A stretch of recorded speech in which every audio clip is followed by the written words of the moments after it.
اعلی حضرت مفتی اعظم حجت الاسلام بریلی تجھے سلام۔ السلام علیکم ورحمۃ اللہ تعالی وبرکاتہ۔ مرکز اہل سنت جامعہ رضویہ منظر اسلام کے یوٹیوب چینل ہم سبق درس نظامی میں آپ کا خیر مقدم ہے۔ پیارے بچوں، جنہوں نے اب تک ہمارے چینل کو سبسکرائب نہیں کیا ہے وہ ضرور سبسکرائب کر لیں اور بیل آئیکن یعنی گھنٹی بھی بجا دیں تاکہ ہر ویڈیو کی نوٹیفیکیشن اطلاع اپلوڈ کرتے ہی آپ تک پہنچ جائے، اور اپنے ساتھیوں سے بھی شیئر کریں، شیئر کرنا نہ بھولیں تاکہ ان کو بھی فائدہ حاصل کرنے کا موقع ملے، اور بات پسند آئے تو لائک بھی کیا کریں اور اپنے قلبی تأثر کو ضرور کمنٹ کر کے بتائیں۔ بسم اللہ الرحمن الرحیم۔ فصل فی الفاظہ وہی اما عام بصیغتہ ومعناہ کالرجال و اما عام بمعناہ وہذا اما ان یتناول المجموع کالراحۃ والقوم الی آخر العبارہ۔ آج کے سبق میں صاحب توضیح اور اس فصل کے اندر صاحب توضیح عام کے الفاظ بیان کر رہے ہیں۔ ما قبل میں عام کا حکم بیان کیا تھا، اب یہاں سے عام کے الفاظ بیان کرتے ہیں۔ فرماتے ہیں کہ عام کے الفاظ تین قسم کے ہوتے ہیں۔ ایک عام، سب سے پہلے تو یہ ہے کہ عام کے لفظ دو طرح کے ہوتے ہیں۔ ایک تو وہ لفظ جو اپنے صیغے کی بنا پر بھی عام ہو، یعنی جمعیت پر دلالت کرتا ہو، جمع ہو، صیغے کے اعتبار سے بھی جمع ہو، صیغہ جمع ہو، اور معنی بھی اس کا جمع ہو۔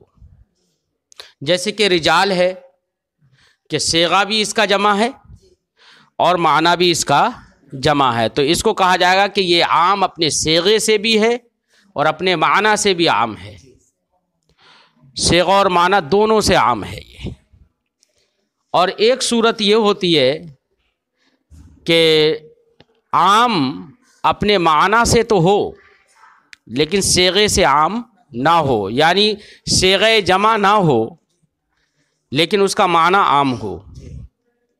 جیسے کہ قوم ہے، راحت ہے کہ قوم کی جمع اقوام آتی ہے، اس کا مطلب یہ ہے کہ قوم مفرد ہے، صیغے سے جمع نہیں ہے، عام نہیں ہے یہ۔ ایسے ہی قوم کی جمع اقوام آتی ہے، یہ بتا رہا ہے کہ لفظ قوم جو ہے وہ مفرد ہے، لہذا یہ اپنے صیغے سے عام نہیں ہوا جب مفرد ہے، لیکن معنی سے عام ہے، معنی کے اعتبار سے یہ عام ہے۔ کیوں؟ اس لیے کہ راحت کا اطلاق صرف ایک پر نہیں ہوتا ہے بلکہ تین اور تین سے زیادہ پر راحت کا اطلاق ہوتا ہے۔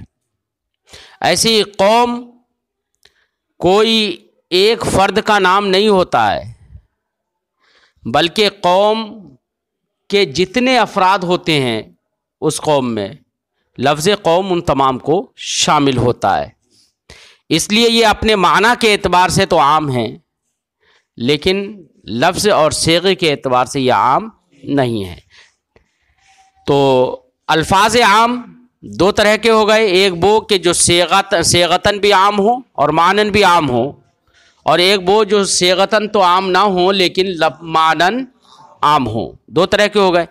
فرماتے ہیں وہی اما عام بصیغتہ، الفاظ عام دو طرح کے ہوں گے، یا تو اپنے صیغہ اور معنی دونوں اعتبار سے وہ عام ہوں گے، جیسے کہ الرجال، و اما عام بمعنی ہو، یا اپنے معنی کے اعتبار سے ہی صرف عام ہوں گے۔ وہذا اما ان یتناول المجموع، اور یہ یعنی جو عام کے جو اپنے معنی کے اعتبار سے عام ہو، پھر اس کی تین قسمیں ہیں۔ کیا ہے؟ تین قسمیں ہیں۔ یا تو مجموع کو شامل ہوگا، کس کو؟ مجموع کو شامل۔ اب سیدھے سیدھے یہ کہہ لو کہ قسم اول یعنی جو اقسام جو بیان کرنے جا رہے ہیں، تو آپ نے نام سنا ہوگا مجموع، کل مجموعی جس کا نام ہے، کل افرادی ہے، بات سمجھ آئی؟ ایسے ہی تو کل مجموعی وہ ہوتا ہے جس میں اجتماع کی شرط ہو، کس کی شرط ہو؟ یعنی لفظ بولا جائے اور اجتماعی طور پر اس کے سارے افراد مراد ہوں. تو جس میں اجتماع کی شرط ہو وہ کل مجموعی ہے، اور جس میں انفراد کی شرط ہو یعنی کل واحد، ہر ایک الگ الگ، مراد تو بہت سارے ہیں لیکن ہر ایک الگ الگ مراد ہے، کہ یہ بھی مراد ہو سکتا ہے، یہ بھی مراد ہو سکتا ہے، یہ بھی مراد ہو سکتا ہے، جس کو کل افرادی کہتے ہیں. لفظ کل جو ہے دونوں طرح کے لیے آتا ہے، کل مجموعے کے لیے بھی آتا ہے، کل افرادی کے لیے بھی آتا ہے. ایسی ہی جمع جو کہ معنن جمع ہے وہ بھی دو طرح کا ہے. ایک تو وہ جس کے اندر افراد کے اجتماع کی شرط ہے، اور ایک وہ جس میں افراد کے انفراد کی شرط ہے.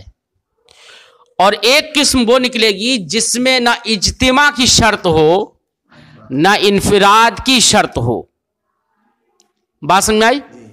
جس میں نہ اجتماع کی شرط نہ انفراد کی شرط، بلکہ اب بہت سارے افراد ہوں گے، اجتماع ہو تب بھی اس پر اطلاق ہوگا، اور علی سبیل البدلیت انفراد ہو تو اس پر بھی اطلاق ہوگا. اس میں نہ اجتماع کی شرط ہوگی نہ انفراد کی شرط. تو یہ تین قسمیں ہو جائیں گی اس عام کی جو اپنے معنی کے اعتبار سے عام ہوتا ہے، ان الفاظ کی جو اپنے معنی کے اعتبار سے عام ہوتے ہیں. فرماتے ہیں وَهَذَا إِمَّا أَن يَتَنَاوَلَ الْمَجْمُوعَ، یہ یا تو اپنے مجموع کو شامل ہوگا، جیسے کہ راحت ہے، قوم ہے، یہ ان کے اندر علی سبیل الاجتماع افراد مراد ہوتے ہیں. وَهُوَ فِي مَعْنَى الْجَمْعِ، تو جو مجموع کو شامل ہو، اجتماع جس کے اندر شرط ہو، یہ جمع کے معنی میں ہے. کیا ہے؟ جمع کے معنی میں ہے. او کل واحد علی سبیل الشمول، یا ہر ایک مراد ہوگا یا ہر ایک کو شامل ہوگا الگ الگ، علی سبیل الشمول، علی سبیل الشمول، کہ وہ جو بھی مراد تو ایک ہی ہے لیکن شامل اس میں سب ہیں. جیسے کہا جاتا ہے من یاتینی فلہ درہم، تو من دیکھو یہاں پر عام ہے، لیکن من کل واحد ہی کو شامل ہوگا. یعنی جو بھی آئے گا، اب وہ آنے والے چاہے بہت سارے ہوں لیکن جو بھی آتا رہے گا اس کے لیے ایک درہم ہے، اس کے لیے یہ حکم ہے.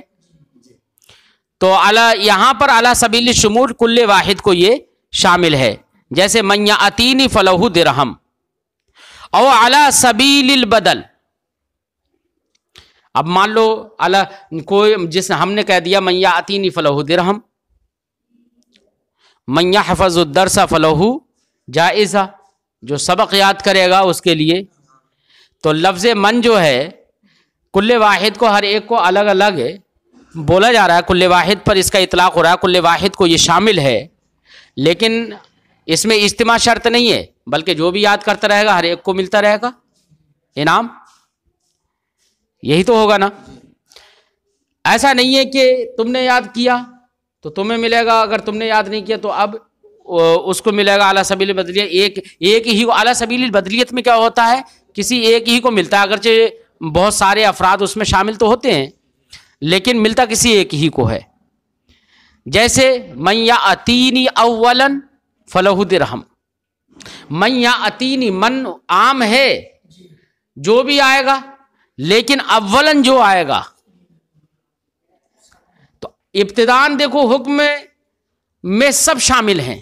جو بھی آئے گا اتیان کا حکم، اتیان کا ثبوت جس کے لیے ہوگا ہے نا، لیکن وہ اتیان علی سبیل الاولیت ہونا چاہیے. لہذا مانا ہوگا کہ جو اولن میرے پاس آئے گا، اب دیکھیے جو اولن آئے گا اس میں کسی کی تعین نہیں ہے عموم ہی ہے نا، لیکن ابتدان چاہے زید آ جائے تو زید کو ملے گا، اولن عمر آ جائے تو عمر کو ملے گا، لیکن ملے گا کہ ایک ہی کو. جو بھی اولن آئے گا ظاہر بات ہے کہ اب اولیت تو ایک ہی کو حاصل ہوگی نا. تو عام یہ بھی ہے لیکن یہاں پر اولیت کی شرط ہے.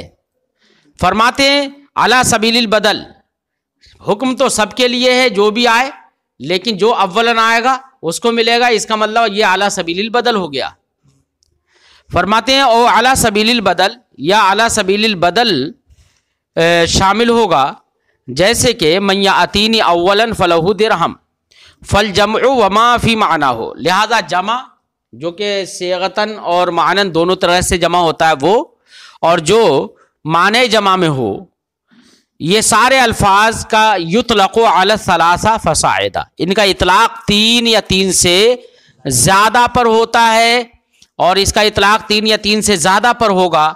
یہی جمہور علماء کا مذہب ہے، جمہور کا قول ہے، محققین کا یہی قول ہے. جبکہ بعض لوگوں نے یہ بھی کہہ دیا کہ جمع کا اطلاق ایک پر بھی ہو جاتا ہے، لیکن جمہور محققین یہ کہتے ہیں کہ جمع کا اطلاق جہاں پر 1 یا 2 پر یعنی 3 سے کم پر ہوتا ہے تو یا تو وہ باب ارث اور باب وصیت ہے، اور یا وہاں پر جمع کا اطلاق 1 یا 2 پر علی سبیل المجاز ہے. لیکن علی سبیل الحقیقت جمع یا جمع کے معنی میں جو بھی لفظ ہوں ان کا اطلاق 3 یا 3 سے زیادہ پر ہی ہوتا ہے. بات سمجھ میں آ گئی؟ فرماتے ہیں فالجمع وما فی معنی ہو، تو جمع اور جمع کے معنی میں جو بھی ہوں یطلق علی الثلاثۃ فصاعدا، وہ 3 یا 3 سے زیادہ پر اس کا اطلاق ہوگا. فقولہ، تو مصنف کا کہنا یطلق علی الثلاثۃ فصاعدا، یہ جو مصنف کا قول ہے، یصح اطلاق اسم الجمع والقوم والراحت علی کل عدد معین من الثلاثۃ فصاعدا الی ما لا نہایۃ لہ. لہذا اس قول سے یہ سمجھ میں آیا کہ اسم جمع چاہے وہ رجال ہو، قوم ہو، راحت ہو، ان سب میں سے ہر ایک کا اطلاق صحیح ہے علی کل عدد معین، کسی عدد معین پر، جو عدد معین 3 سے لے کر اور 3 سے اوپر جتنے بھی اعداد ہیں، کوئی بھی عدد معین پر ان کا اطلاق ہو جائے گا. 3 پر اطلاق ہو، 3 بھی ایک عدد معین ہے جو 2 اور 4 کے بیچ ہے. 5 پر بھی ہوگا ان کا اطلاق، 20 پر بھی ہوگا، 1000 1500 پر بھی ہوگا، لا الہ نہایا چلتا رہے گا. یہ کوئی بھی عدد معین ان سے مراد ہو جائے گا. فرماتے ہیں فَإِذَا أُطْلِقَ عَلَىٰ عَدَدٍ مُعَيَّن، تو جب ان الفاظ کا اطلاق، ان الفاظ میں سے کسی ایک کا اطلاق عدد معین پر ہو گیا، يَدُلُّ عَلَىٰ جَمِيعِ أَفْرَادِ ذَلِكَ الْعَدَدِ الْمُعَيَّن، تو اب یہ دلالت کرے گا اس عدد معین کے جمی افراد پر. مثلا اگر ہم نے کہا جاءنی الرجال، اور رجال سے مراد یا جاءنی القوم، جاءنی الرہط، تو ان سے مراد ہم نے مثلا 1000 لے لیے، ایک عدد معین مراد لے لیا. وہ 3 سے تو زیادہ ہی ہے نا، 3 یا 3 سے زیادہ پر اطلاق ہوگا. اب وہ کوئی بھی عدد معین مراد ہو سکتا ہے. 1000 ہم نے مراد لے لیا، تو اب 1000 میں کل کتنے افراد ہو گئے؟ بولو کتنے افراد ہوں گے؟ 1000 میں کیا 999 ہوں گے؟ 1000 ہی افراد ہوں گے بھائی. تو اب 1000 افراد جو بھی ہیں ان تمام پر اس کا اطلاق ہوگا، تمام کے لیے حکم ثابت ہوگا جاءنی القوم میں. مجیت کا حکم وہ 1000 افراد جو بھی آپ نے عدد معین مراد لیا ہے اس کے سارے افراد پر یہ حکم لگے گا، اور سارے افراد کے لیے مجیت کا حکم ثابت ہوگا. فرماتے ہیں فَإِذَا أُطْلِقَ عَلَىٰ عَدَدٍ مُعَيَّن، تو جب جمع یا معنی جمع میں سے کسی لفظ کا اطلاق کسی عدد معین پر ہو گیا، يَدُلُّ عَلَىٰ جَمِيعِ أَفْرَادِ ذَلِكَ الْعَدَدِ الْمُعَيَّن، تو یہ دلالت کرے گا اس عدد معین کے جمی افراد پر. فَإِذَا كَانَ لَهُ 3 عَبِيد، لہذا مثال دے رہے ہیں کہ کسی شخص کے 3 غلام ہو مثلا، یا 10 غلام ہو مثلا. کتنے ہو؟ 10 غلام ہو. فقال، اور تو اس نے لفظ جمع بولا اور کہا عبیدی احرار، لفظ عام بولا. یہ کہو کہ جمع بھی نہیں، جمع بھی تو الفاظ عام سے ہے. عبیدی احرار، میرے غلام آزاد ہیں. تو یہاں پر عبید بولا ہے، عبد کی جمع ہے نا، عام ہے یہ. تو اب اس کے کل کتنے افراد تھے، کتنے غلام تھے اس کے؟ 3 تھے یا 10 تھے یا کوئی بھی عدد معین تھا، تو حکم آزادی کا سب کے لیے ثابت ہوگا. لہذا 3 ہے تو تینوں آزاد ہو جائیں گے، 10 ہیں تو 10 آزاد ہو جائیں گے. فرماتے ہیں یا عتق جمیع العبید، تو اب سارے غلام آزاد ہو جائیں گے. ولیس المراد انہ یحتمل الثلاثۃ فصاعدا، مصنف نے جو یہ کہا تھا نا کہ عام کا اطلاق 3 یا 3 سے زیادہ پر ہوگا، تو یہ اطلاق علی سبیل الحقیقت ہے. کیا ہے؟ علی سبیل الحقیقت ہے اطلاق. یہ مراد نہیں ہے کہ عام 3 یا 3 سے زیادہ کا احتمال رکھتا ہے. کیوں؟ اس لیے کہ جو محتمل ہوتا ہے وہ بغیر نیت کے ثابت نہیں ہوتا ہے، اور یہاں پر بغیر نیت کے ثبوت ہو رہا ہے. اس کا مطلب یہ ہے کہ 3 یا 3 سے زیادہ پر اس کا اطلاق بطریق حقیقت ہے، نہ کہ بطریق احتمال، ہے نا. ایسا نہیں ہے کہ عبیدی احرار کسی نے کہا تو وہ اسے نیت کرنا پڑے گی کہ میں 3 میرے غلام ہیں تو 3 کی نیت کرنا پڑے گی تو 3 آزاد ہوں گے. ایسا نہیں ہے. اگر 3 یا 3 سے زیادہ پر اطلاق احتمال کے طریقے پر ہوتا تو نیت کی ضرورت پڑ جاتی، کیونکہ محتمل بغیر نیت کے ثابت نہیں ہوتا ہے. فرماتے ہیں ولیس المراد انہ یحتمل الثلاثۃ فصاعدا، یہ مراد نہیں ہے کہ وہ 3 یا 3 سے زیادہ کا احتمال رکھتا ہے. فإن هذا ينافي معنى العموم، کیونکہ یہ معنی عموم کے منافی ہے. معنی عموم میں نیت کی ضرورت نہیں ہوتی ہے، اور یہ محتمل میں احتمال اگر ہو تو اس میں نیت کی ضرورت ہوگی. لأن اقل الجمع ثلاثہ، فرماتے ہیں کہ جو جمع ہو یا جمع کے معنی میں ہو اس کا اطلاق 3 یا 3 سے زیادہ پر ہوگا. کیوں ہوگا 3 یا 3 سے زیادہ پر اطلاق؟ کم سے کم 3 پر تو ہوگا نا. 3 سے زیادہ جتنے بھی ہوں لا الہ نہایہ، لیکن کم سے کم 3 پر اطلاق ہوگا. کیوں؟ لأن اقل الجمع ثلاثہ، کیونکہ اقل جمع 3 ہے. جمہور کا یہی کہنا ہے، جمہور محققین کا کہ اقل جمع 3 ہے، تو 3 پر اطلاق جمعیت کا علی سبیل الاحتمال نہیں ہے، علی سبیل الحقیقت ہے. لأن اقل الجمع ثلاثہ، کیونکہ اقل جمع 3 ہے. وعند البعض اثنان، جبکہ بعض لوگوں نے کیا کہا کہ اقل جمع کیا ہے؟ 2 ہے. ان کی بھی اپنی دلیلیں ہیں، جنہوں نے کہا کہ اقل جمع 2 ہے. صاحب کتاب ان کی دلیلیں پیش کرتے ہیں اور اس کا جواب دیتے ہیں. فرماتے ہیں لقولہ تعالی، انہوں نے کہا اقل جمع 2 ہے. کیوں؟ اللہ نے ارشاد فرمایا فإن کان لہ اخوہ، کہ اگر اس کے بھائی ہوں میت کے، ہے تو اخوہ بولا گیا ہے، جمع بولا گیا، لیکن 2 مراد ہو جاتے ہیں. اگر 2 ہی بھائی ہیں تب بھی وہی حکم ہوگا. یہی تو مطلب ہے نا، 2 بھائی ہوں تب بھی وہی حکم ہے. تو یہاں پر دیکھو اخوہ بولا گیا لیکن 2 پر اطلاق ہوتا ہے 2 پر اطلاق. ارے آپ باب میراث پڑھ رہے ہیں، سراجی بھی آپ لوگ پڑھ رہے ہیں، تو اس میں آپ نے دیکھا کہ 2 کے لیے بھی وہی حکم ثابت ہوتا ہے جو 2 سے زیادہ کے لیے حکم ثابت ہوتا ہے نہیں ہوتا ہے. تو یہاں پر بھی انہوں نے کہا کہ دیکھیے فإن کان لہ اخوہ، قرآن نے کہا تو اخوہ جمع ہے لیکن اطلاق 2 پر بھی ہوتا ہے. اس کا مطلب یہ ہوا کہ اقل جمع 2 ہے. جواب ہم دے دیں گے کہ یہ تو باب میراث ہے. کیا ہے یہ؟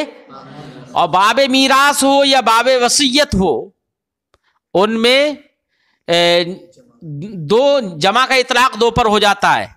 وہ صرف انہی 2 بابوں کی خاصیت ہے. یہ نہیں ہے کہ لغتاً جمع کا اطلاق 2 پر ہوتا ہے. بات سمجھ میں آئی؟ وہاں پر تو شارع نے 2 کو جمع بنایا ہے، 2 کو جمع کے درجے میں رکھا ہے، اس بنا پر وہاں پر 2 پر اطلاق ہو رہا ہے. اس لیے نہیں کہ لغتاً اقل جمع 2 ہے. جواب ہو گیا نا. فرماتے ہیں فإن کان لہ اخوہ والمراد اثنان، اخوہ سے مراد کیا ہے؟ 2 ہیں. وقولہ تعالیٰ، ایسی انہوں نے استدلال کیا اللہ کے اس فرمان سے، فقد صغت قلوبکما، تو تم دونوں کے دل کیا ہو گئے؟ کج ہو گئے. تو یہاں پر قلوبکما میں قلوب جمع ہے اور مراد ہے دو کے دل، تو دو کے دل تو دو ہی ہوں گے نا، تو قلوب کا اطلاق تو دو پر ہوگا. تو یہاں پر قلوب کا اطلاق دو پر ہو گیا نا، اس لیے انہوں نے کہا کہ اقل جمع دو ہے. جواب کیا ہے کہ جناب یہاں پر قلوب سے مراد دو جو ہے وہ اس لیے نہیں ہے کہ قلوب کی وضع دو کے لیے ہے، اس کا اقل جمع دو ہے، بلکہ یہاں پر اضافت کما کی طرف ہے نا، تسنیہ کی طرف اضافت ہے. کس کی طرف اضافت ہے؟ تسنیہ کی طرف اضافت ہے. اس لیے اب ظاہر بات ہے قلبہ کما تو نہیں کہا جائے گا، یا قلبہ کما کہا جائے تسنیہ. تو تسنیہ کی طرف اضافت ہونے کی وجہ سے دو مراد ہو گئے ہیں، ہے نا. اور مزید صاحب کتاب جواب دیں گے، فرماتے ہیں وقولہ علیہ السلام، ایسے ہی نبی کریم صلی اللہ علیہ وسلم کے فرمان سے استدلال انہوں نے کیا. کیا سرکار نے ارشاد فرمایا الاثنان فما فوقہما جماعہ، دو یا دو سے زیادہ جو بھی ہوتے ہیں وہ جماعت ہوتے ہیں. اس سے یہ سمجھ میں آیا کہ دو بھی جماعت ہے، اقل جمع دو ہے. ہماری دلیل کہ اقل جمع دو نہیں ہے، اقل جمع تین یا تین سے اقل جمع تین ہے.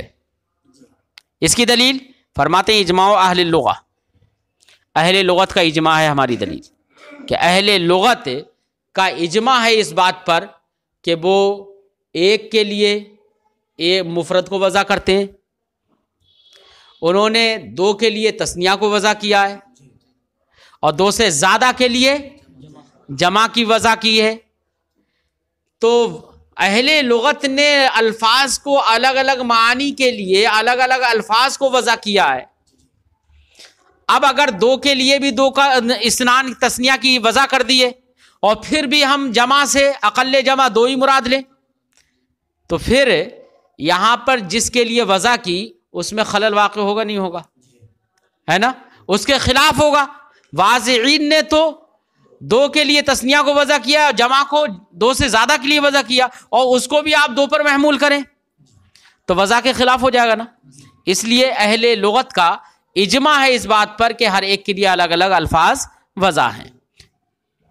فرماتے ہیں ولنا، ہماری دلیل اجماع اہل لغہ، اہل لغت کا اجماع ہے فی اختلاف سیاق الواحد و تثنیۃ والجمع، اس سلسلے میں کہ واحد، تثنیہ اور جمع کے صیغے مختلف ہیں، الگ الگ ہیں.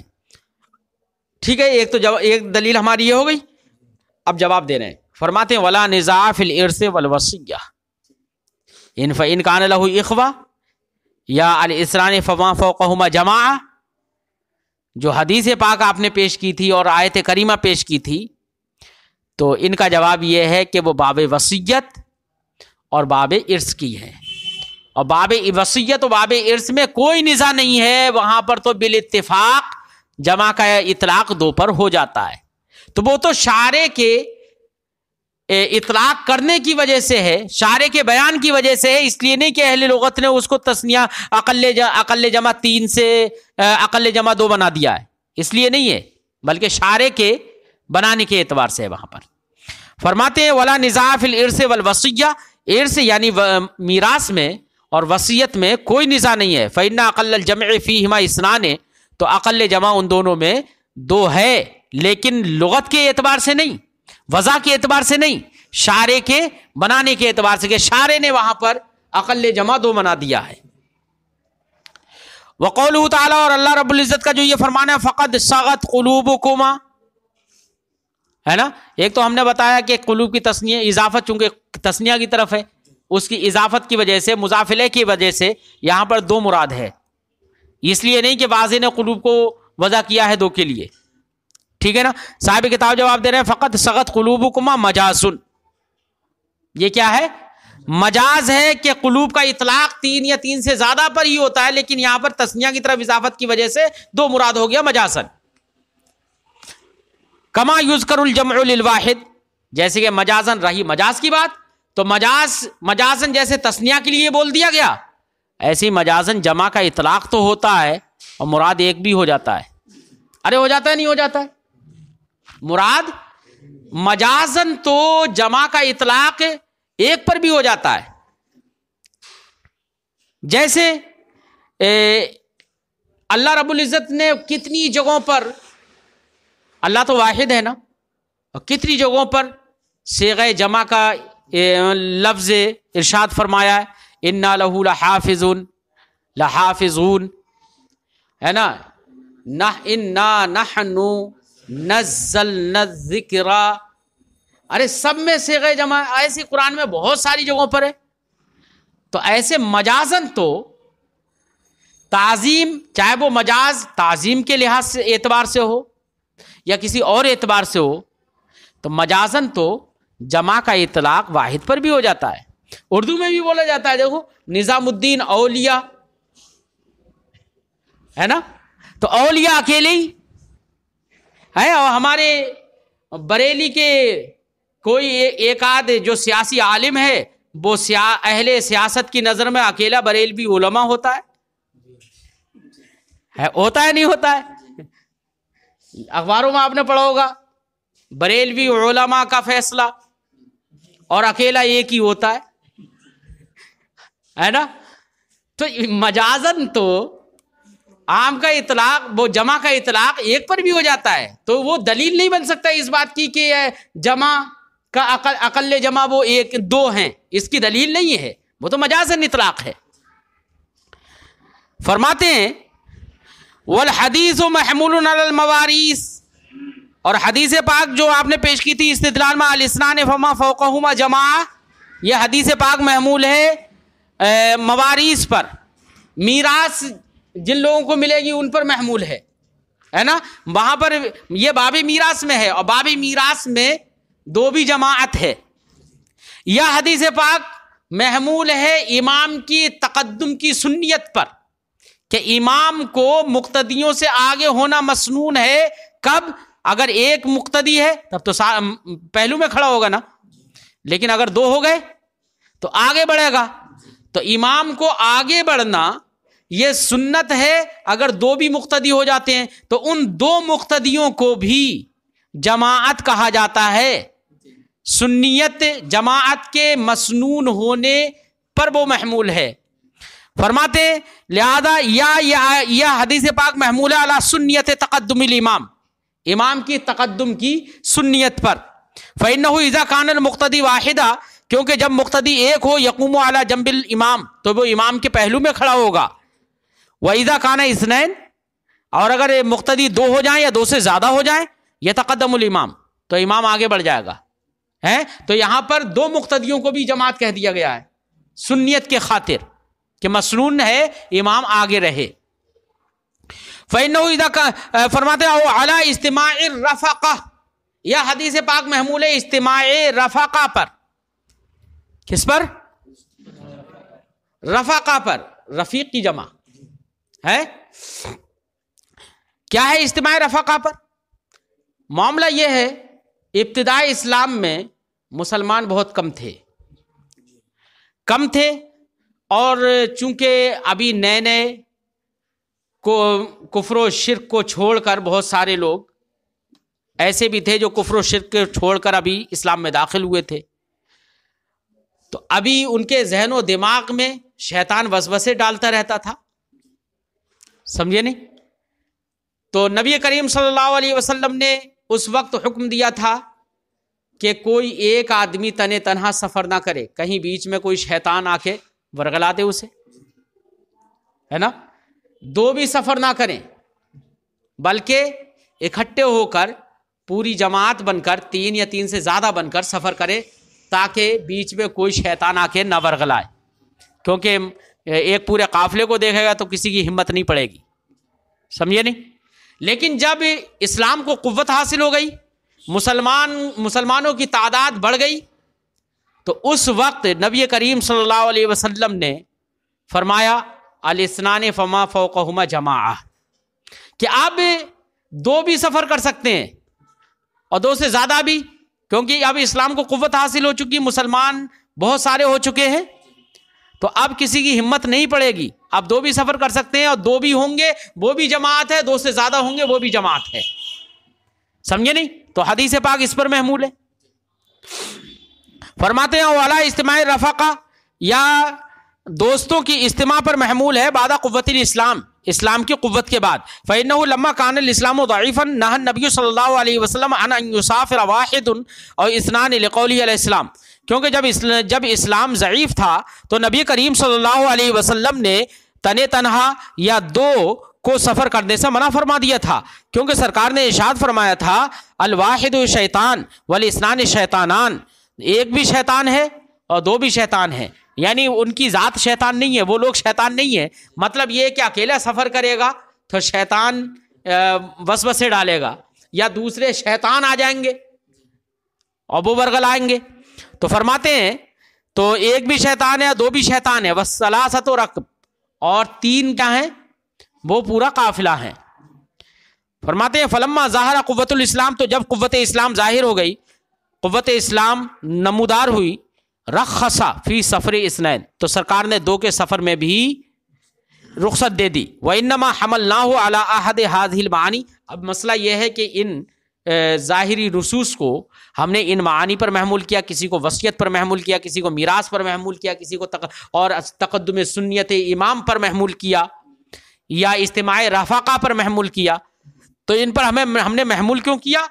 کیونکہ اہل لغت اور اہل عربیت کا اجماع ہے کہ الفاظ جمع جو ہیں وہ تین یا تین سے زیادہ کے لیے وضع کیے گئے ہیں. یہ ہم نے محمول اس لیے کیا تاکہ اجماع اہل عربیہ کے خلاف نہ ہو جائیں یہ، سمجھے نہیں؟ تو یہاں پر ضرورت تھی ان کو محمول کرنے کی. فرماتے ہیں وَإِنَّمَا حَمَلْنَاهُ عَلَىٰ أَحَدِ هَذِهِ الْمَعَانِي، اور ہم نے ان کو ان معانی میں سے کسی ایک پر محمول کیا لِأَلَّا يُخَالِفَ اجماع اہل العربیہ، تاکہ اہل عربیت کے اجماع کے یہ خلاف نہ ہو.